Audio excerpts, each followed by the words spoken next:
नमस्कार, मी पल्लवी चोपडे तुमचं स्वागत करत आहे माझ्या चॅनलमध्ये, ज्याचं नाव आहे गल्लीत गोंधळ दिल्लीत मुजरा।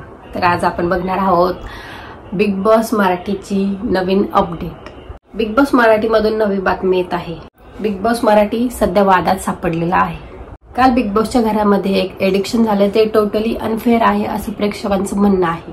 काल बिग बॉसच्या घरामधून पेंडी कांबळे यांना निरोप घ्यावा लागला। पेंडी कांबळे हे ओपनिंग वोटिंग ट्रेंड मध्ये नंबर 6 ला रँक करत होते। प्रेक्षकांचा चांगला सपोर्ट असूनही पेंडी कांबळे यांना घरातून बेदखल करण्यात आला आहे। त्यामुळे प्रेक्षकांचा आक्रोश हा शो बद्दल वाढत चाललेला आहे। तर जे प्रेक्षक बॉटम मध्ये सर्वात बॉटम मध्ये होते त्यांना सेव्ह करण्यात आलेला आहे। त्यामुळे बिग बॉसने घेतलेल्या या निर्णयावरती सोशल मीडियावरती प्रेक्षकांचा आक्रोश आपल्याला दिसतच आहे। प्रेक्षकांनी बिग बॉस वरती मोठ्या प्रमाणात टीका करण्यासाठी सुरुवात केलेली आहे। बिग बॉसने हा एकदम चुकीचा निर्णय घेतलेला आहे असं प्रेक्षकांचं म्हणणं आहे। तर बघूयात प्रेक्षकांनी बिग बॉस वरती सोशल मीडियावरती कशा प्रकारे टीका केलेली आहे। चांगले व्यक्ती काढून टाकल्या आणि बिघडलेले व्यक्ती ते ठेवल्या। बंद करा बिग बॉस। बकवास show big boss Marathi season 5 अयोग्य निर्णय घेतला। स्क्रिप्टेड आहे सगळं, बंद करा। फायनल बघण्यात काही अर्थ नाही।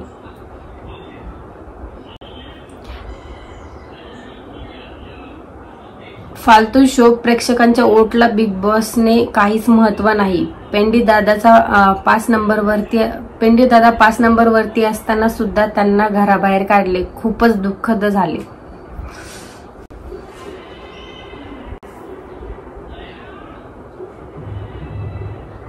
बंद करा, नाहीतर आर्याला काढलं, निक्कीला ठेवलं। तेव्हाच कळलं की हा शो किती फालतू आहे।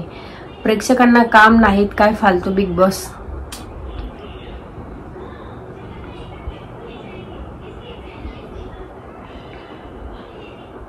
बिग बॉस मराठीमध्ये जनतेच्या मतांना किंमत नाहीये। बिग बॉस सारख्या कार्यक्रमामुळे समाजाचं हित तर सोडाच, चुकीचे अनुकरण केले जाऊ शकते।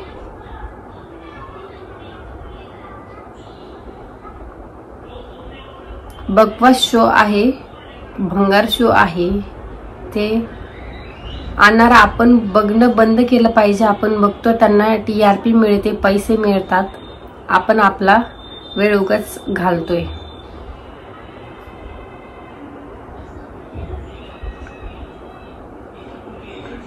बरोबर आहे, वर्षाताई बाहेर पाहिजे होत्या। पॅडी दादा चांगला खेळत होते। चुकीचा निर्णय आहेत, सगळं प्रेक्षकांवरती आहे म्हणता आणि तुमचं तुम्ही ठरवता। तर हे होते सोशल मीडियावरचे काही कमेंट्स, त्याला मी पिन पण करून दिली।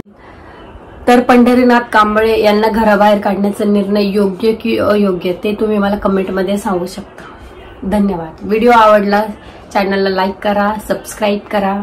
धन्यवाद। जय महाराष्ट्र।